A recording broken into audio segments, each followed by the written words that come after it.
We're talking about it's just a build off. It's just coming from the one I was showing before. So it's kind of like branching off of it. So for geopolitical Christian, now obviously they're the Adventists and they're Quakers and Protestant groups that they're the Mormons, they're the Jehovah's Witnesses that don't believe in the use of any substances. Well, Jehovah's Witness, excuse me, the Mormons are actually kind of LDS is interesting because I think they were okay with LSD. I saw a little thing about that. I didn't research, but I have talked with LDS and Mormons, and they have they have their own beliefs about it because of their connection to Native Americans or indigenous people. So they have a different perspective on this. So, but there are a lot of groups of Christians that say no substances are okay. The Adventists, the Jehovah's Witness, most of the Millerite movement groups, and Mormons will discourage the use of alcohol. Mennonites, I think, as well. But there are a lot of groups of Christians, basically, I'm saying, that don't encourage the use of mind-altering substances. However, in the Bible, say I grew up believing that, there's no alcohol, no tobacco, none of that caffeine, none of that stuff. Because it's improper to alter your mind because God is the only one that should alter your mind. You shouldn't be taking in substances that leave you vulnerable psychologically, spiritually, and allow for the encroachment of other spirits, demons, fallen angels, whatever you want to believe. And so that's kind of a rhetoric that you see in Christianity. But for the geopolitical Christian, what does it mean now that we have the understanding that psilocybin can be a very powerful agent in helping people overcome a lifetime of trauma, real trauma, like soldiers that come from war, PTSD victims, rape victims, this sort of thing. How can we reconcile this?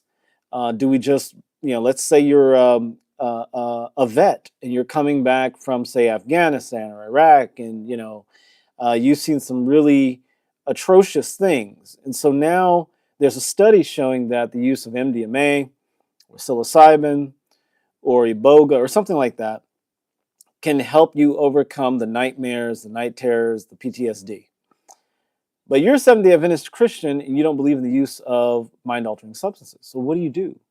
What do you do? Do you just say, hey, I believe in Jesus, the power of Jesus is going to heal me? But you've been relying on that for 10, 15, 20 years, and you still have the nightmares. You still have the night terrors. You still wake up in a sweat. You still flip out when someone, pops a balloon. But there's a study done in the NIH and all these other big organizations have demonstrated the efficacy of mind-altering substances within clinical studies. So what do you do as a Christian?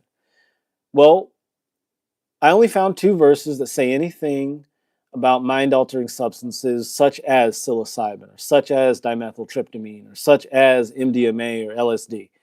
And those are Revelation 9:21 and Galatians 5:19 through 21. But all the other verses in the Bible that talk about intoxication are referring to alcohol, as far as I understand. If you're a Bible scholar in the group, please put your information down there or at least say something. Please chime in on this because I am not looking for truth. I'm looking for what's effective and what works. Often truth is a way that we keep ourselves in a box and prevent ourselves from living the full life. We say, well, I'm looking for truth. And in truth and honesty, we're not looking for truth. We're looking to verify the biases that we grew up with, that we were passed by our parents, that we were given by our parents, our communities, and our faith groups. So there are only 2 verses that I was able to find that say anything about mind-altering substances, but they're both enigmatic and can be interpreted any way you want. That is Galatians 5:19 through 21 and Revelation 9:21. And in both of those verses, I'm not going to read them for the sake of time. You can read them on your own if you're really interested. They use this term sorcery. The word sorcery is actually pharmakoon, it comes from pharmaco. The word we get pharmacology, pharmacy, and the word is pharmakos. It refers to a magician or a sorcerer. Christians wanted to avoid having the devil, demons, evil spirits enter into their minds because, as Brian Murarescu suggests, early Christians were utilizing mind-altering substances. What would, Wes Huff say about this as a biblical scholar? What would other biblical scholars say about this? I don't know yet. I haven't seen what they have to say about it. But from what I can gather, early Christians were using mind-altering substances akin to LSD, dimethyltryptamine containing substances as well, and what the Greeks called the kukion, which had an LSD or a lysergic acid diethylamide type effect. So what do you do if you're a Christian and let's say you're an Adventist or Jehovah's Witness or a Mormon or something like that, and you went, well, if you're, let's say you're a Christian and you went to war and you believe that you should not use mind-altering substances, but now there are these studies showing that you should use psilocybin, and this psilocybin is very effective for post-traumatic stress disorder. How do you deal with that? Well, like I said, I've only found 2 verses in the Bible that even allude to avoiding mind-altering substances, and it's an illusion, and it's kind of an inference, and it's not very clear. The only things in the Bible that discourage mind-altering substances when it says stay away from drinking too much and going drunk out of your mind. And I don't think it takes ancient spiritual wisdom to tell you that. You can just see a person who's drunk, pissed drunk out their gourd, and you say, I don't want anything to do with that. I don't want to be that person. And so what is the Bible referring to here? And so my last video was about that. You can go and find that, look at that up, and have a field day. But in this one, we're talking about where the Bible says it's okay to use mind-altering substances. There are 1, 2, 3, 4, 5 verses in the Bible that actually encourage the use of mind-altering substances. And I will list them. I will name them, and then you can go look them up and read them for yourself and come to your own conclusion. All right? So let's start off. Proverbs 31, 6 through 7. It says, give strong drink, is 4 verses. Give strong drink to him who is perishing, and wine to those in bitter distress. Let them drink and forget their poverty and remember their misery no more. Now the verse goes on, and I think in verse 8 say, wine in strong drink is not for the princes. Why? Because princes have to be sober. They have to make decisions for large groups of people. So to get drunk, to forget your misery, is not for the leaders. It's not for the Elohim. It's not for those who are in charge. And so there's that. But the Bible does encourage to give strong drink to those who are in despair. Interesting. Psalms 104, 14 through 15, thou dost cause the grass to grow for the cattle, and plants for man to cultivate, that he may bring forth food from the earth, and wine to gladden the heart of men. Wine to gladden the heart of men. Adventists might say wine is grape juice. Okay, I didn't look at the noun there, so, make your own decisions about it. In this, all these are Revised Standard Version, by the way. All Revised Standard Version. All right, we're going on to the New Testament. Timothy, 1 Timothy 5:23. No longer drink only water, but use a little wine for the sake of your stomach and your frequent ailments. Okay, there's a point where it's using wine, which is a mind-altering substance, as an elixir, as some sort of healing agent. Back then, the understanding is that they didn't have a lot of, medical stuff like we do now. But that's not true. They had herbs, and most of the wine at this time in the Greco-Roman world was infused with various herbs. In Egypt, they would put water lily in the wine, which allowed you to sleep better at night. There are times when I use that. There are various other herbs that they would put into the wine that actually gave it other properties, because wine has the ability to draw out certain compounds, tannins, whatever, that are in the herbs and the flowers that were placed in the wine over a period of time. So ancient people use that to make their own versions of medication. All right. And the last verse here is Ecclesiastes 9:7. Go, eat your bread and with enjoyment, and drink your wine with a merry heart, is what that probably says. That's chopped off there. Pardon me for that. Okay.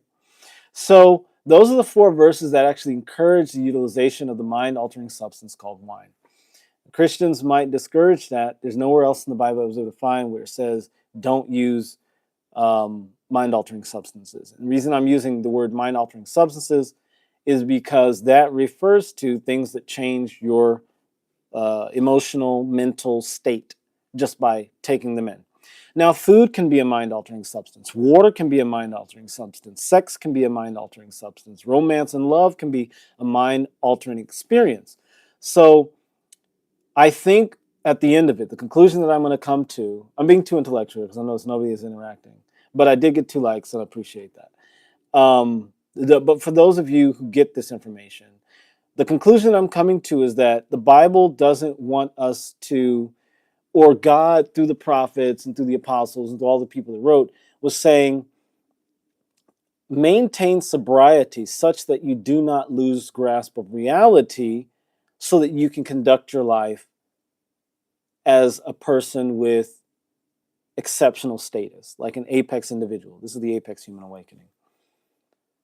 I think that the Bible would encourage sobriety in daily activities, but it would discourage the loss of consciousness or the loss of your ability to make decisions for yourself, because that puts you in a vulnerable state. If you're in a vulnerable state, you're more susceptible to encroachment by the devil or demons or evil spirits, or even the spirits and influences of those people that are giving you the substances. That's the best answer I can give. That's the best that I can come to it. And at the conclusion of it, I think that as a geopolitical Christian, if you understand that there are legitimate studies that show that a substance is of value to you and that substance is available legally within your country and it is mind altering, I would say go for it. Thing is, nobody's saying here, I don't give a fuck. I'm going to say whatever I need to say now. The thing is, every country, there are lots and lots of Christians that take mind-altering substances like donuts and Twinkies and McDonald's and Pepsi and coffee and tobacco, and then they judge people who use LSD or DMT or MDMA or psilocybin or whatever other substance you want to, K, right? Ketamine.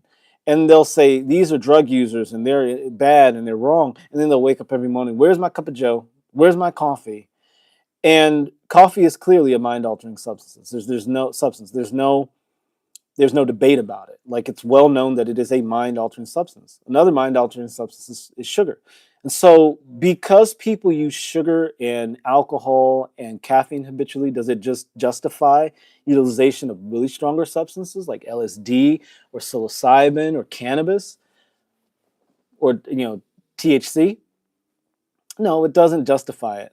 But it does call into question, why are we vilifying certain substances and giving other substances a pass? Tobacco is very destructive to the body. Alcohol is even more destructive to the mind and to the body. But people, and psilocybin, all the substances can be destructive if they're used to their excess. And so, as a geopolitical Christian, I think that you have to use reason, logic, and self-interest. That's why the 4 pillars of geopolitical Christianity are rational self-interest, intrinsic virtue, transcendent self-awareness, and moral objectivity. It's morally objective for you to use the substance if it is useful in helping you cure an ailment. There was a time when Advil would have been considered bad to use, or look, morphine. I mean, that, it comes from opium. Opium's a mind-altering substance, right? Cocaine comes from coca leaves. I mean, at some point, I think you have to come to a conclusion using your best judgment and also being safe and abiding by the laws of your territory. So anyway, that's what I have to say about that. And I will post this video and make sure it's available to people afterwards. People will watch it. I get a decent number of views on these once I post them. But if you have any thoughts or comments, make sure you leave a comment in the section below, in the comment section below. Make sure you leave, some sort of trail, because I'd like to get this out to as many people as possible. I'd like to promote geopolitical Christianity, which is a really rational approach to Christianity. It still puts Christ as center, God as Lord of all, but God is Lord of all in a very rational way. And make sure you get Hey God, Wake the Fuck Up. I'll put a link in the description, or actually in the first comments, I'll pin it. All right, thank you guys for watching. I will see you in the next videos.